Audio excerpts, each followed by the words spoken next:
All right. Hello and welcome to the wrap up here after our league with Green Black Aggro version 1. And let's go over the results really quick. So we went 3 and 2, so pretty average. We started off 2-0, very good start. Then we lost back to back matches to Bant Spirits, then Bant Company, two just Bant Collective Company decks, and we just barely eked out a win against Blue Eye Control the last match. So let's before we talk about all this, let's open up our chest because we did get one chest as a surprise. So always love to do that. Let's see what we got.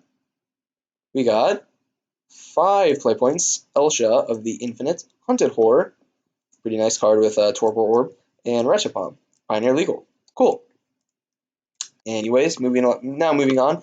So our matchups that we played, pretty funny. All 5 of our matches went to game 3. We did not have one match where we got slaughtered 2-0 or we just went down without a fight, or we just slaughtered them 2-0. So our first match was against the blue-green Artifact Hardened Scales deck. It was really, really cool. I really liked our opponent's deck. And we got there that match after we had Blight Beetle on the sideboard. So we had a good start game 1 as well. So that was nice. We won our second match against Red Black Aggro in the top deck war game 3, where he had Rekindling Phoenix and we top deck Scooz to Aegis Phoenix, and then we top deck Kalidas and he top deck Glorybringer, but it was too late, and that was just super back and forth. Then we lost a very close match to Bant Spirits, which was a little bit unfortunate. I really thought we were going to win that one, but our mana just did not cooperate with us game 3.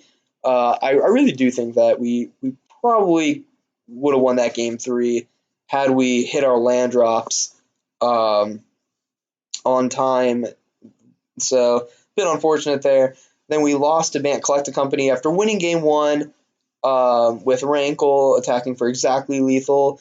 Games 2 and 3 did not feel very close, especially that game 3 just really shows you why Bant Company is so powerful.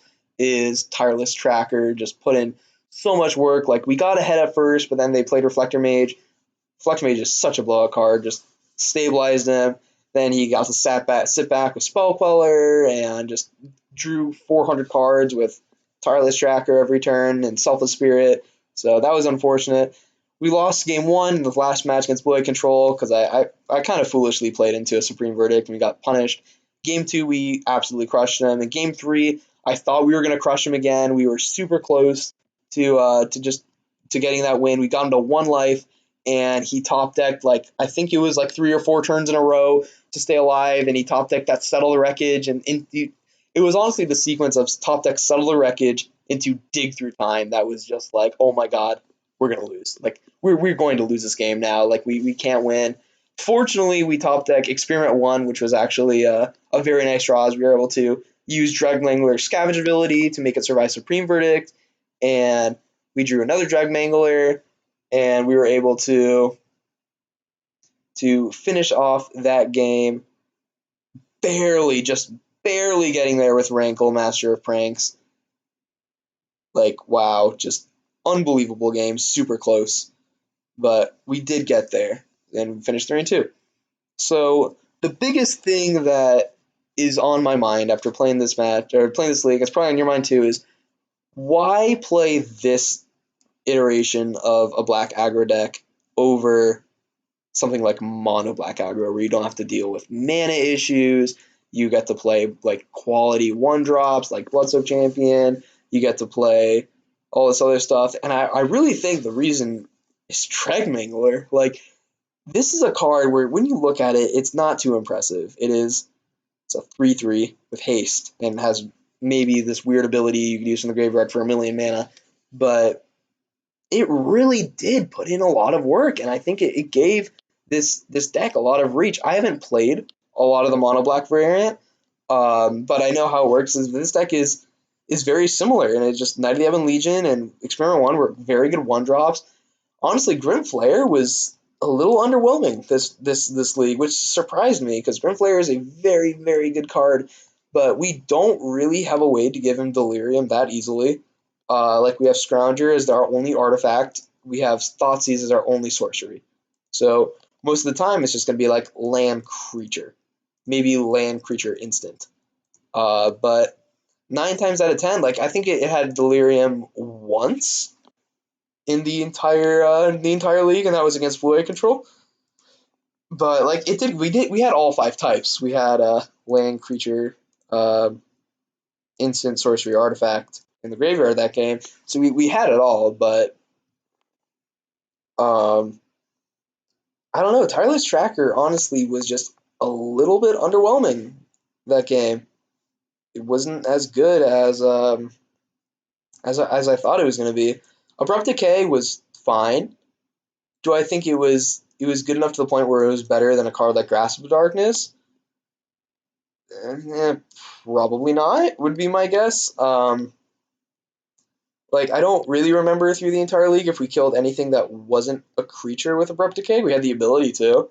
Like, that was nice, but there also wasn't really a point where our opponent had a creature that we couldn't kill because it was Abrupt Decay and not Grasp of Darkness, in case I'm remembering incorrectly. Like, let me look back at our matchups here. Yeah, not really. Like, maybe, like, in fact, it even had more upside, the fact it was Abrupt Decay versus a deck like Band Company, because their cards got really big really fast, and Abrupt Decay was always able to go Tireless Tracker, while a card like Grasp of Darkness wasn't. So that was nice.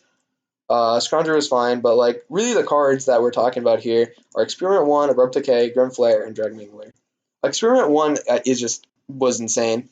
This card's nuts. It works very well with Scrappy Scrounger and Dreg Mangler and Murderous Rider, because it also checks with Toughness and works well with Rankle. I think this card is insane. It's just very, very, very good. Um, Definitely better than like Bloodsoaked Champion in my opinion. Um, Abrupt Decay, like I said, was fine. It was really no better or no worse than Grasp of Darkness would have been, which is what this is replacing. But like it was fine. It's a strictly better card, so that's fine. Grim Flare was honestly pretty underwhelming. Um, we'll probably go to 2 copies of him in the future, or maybe cut like Gutter Bones, which is also not very good. It only came up really one game, but just not a very good card. But maybe we could build around a little more. Like maybe these Gutter Bones could be something like a Walking Ballista, or an enchantment creature like Courser of Crufix. I don't think that's good, but something like that. If we wanted to really play around Grim Flare, like make him way better and make consistently a 4/4 easier at least, then we can do that. But still, he wasn't terrible. Like he was just medium. Like he was a bear with trample and upside like 90% of the time, but not terrible. Murderous Rider was fine, but um, the question you should be asking is, if you're gonna play Pioneer tomorrow, you're gonna play an aggro deck. It's gonna be Monoblock or this one. What would you play? And honestly, as of right now, I'd say Monoblock. Monoblock is fine. Like, I mean, this deck is fine. Monoblock is just proven to be very good. We have lists in there that have been tested over and over. This is just the very first iteration of this deck. Like this is V1. It is version 1. This is where it starts. Dreg Mangler impressed me to no end. This card was very good, and it's very good in the shell. Worked very well with Experiment 1 and Scrappy Scrounger. Like that is a very like we had several games where we had curve Experiment 1 into Scrappy Scrounger into Dreg Mangler, and those games felt nearly unlosable. Like those were just insane. Um, but at the same time, this card is weird. Like it's not the best. So like if you're losing consistency that you get with the mono black deck, like being able to play a lot of 1-drops and get that recursion value with Bloodsoaked Champion, which you don't have with this deck, just to play like Dreg Mangler in Experiment 1, then probably run one mono black. But I think this is a deck that has a lot of potential. It definitely needs to be refined. Um, like just this trio, was just nuts. Or even just like Knight of the Ebon Legion with Dreg Mangler. This card just felt absolutely awesome throughout the entire league. The mana base issue that I mentioned before we started actually never really came up. Like Llanowar Waste, we had a few damage dealt to us, but like it was negated with Scavenging Ooze against Red Black, and we actually did have one time where we drew Woodland Cemetery and double Blooming Marsh, and I believe we actually lost the game because of that. Um, I don't remember exactly, but we had a game where Woodland Cemetery entered tapped, and we weren't able to play a Dreg Mangler on curve, and it was brutal. And I believe we lost that game. So definitely right with the Llanowar Waste. I think that was absolutely correct. But like then going to the sideboard, we never ended up boarding in Luna's defeat. We never played against Mono Black. Blight Beetle felt awesome. We played against that blue green deck. Duress felt fine, and Duress against control. Legion felt a little underwhelming. We ended up boarding it in a few times, but that's probably one that could be replaced. Same with Noxious Grasp. Like these cards felt very good, but they also felt like a little underwhelming. It's a sideboard. Like I think in the sideboard, these three cards, these Kalidases need to be here. I'd almost up it to four. I'd almost put these in the main deck. Like this card was bonkers for us. Um, like every time it came in, it felt awesome. But like, eh, you know, not the best. So definitely mainstream sideboard. Scoos felt great, having an option to scavenge usings. But like if Mono Black Aggro is a 10 out of 10, I'd rate this like a 7 out of 10. Like this has potential. This is a deck that has potential, and I wouldn't sleep on it. I wouldn't sleep on Dreg Mangler, Experiment One's combo. Like I wouldn't sleep on that package. But this is the list that definitely needs to be refined. 100%. Gutter Bones is probably not good enough in this list.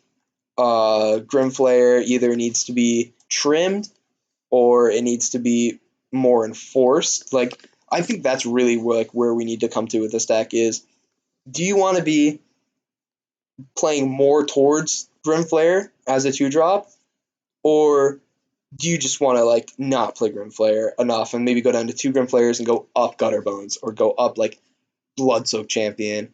I even considered when I was building this deck running Warden with the first tree. I'm very glad that I didn't do that. That would have been terrible. But yeah, I think this deck was a lot of fun. I don't know if I'm going to play it again. Let me know in the comments down below if you wanted to see this like a version 2 of this deck in the future. Then I'd love to play it. But maybe I'll send this list to some of my friends and see what they have to say. But not a bad idea. And I think that's going to be it for me today. I'm NHA37. Thank you all so much for watching. Make sure to like, comment, share, subscribe, do all that fun jazz, tell your friends. And yep, I'll see you next time.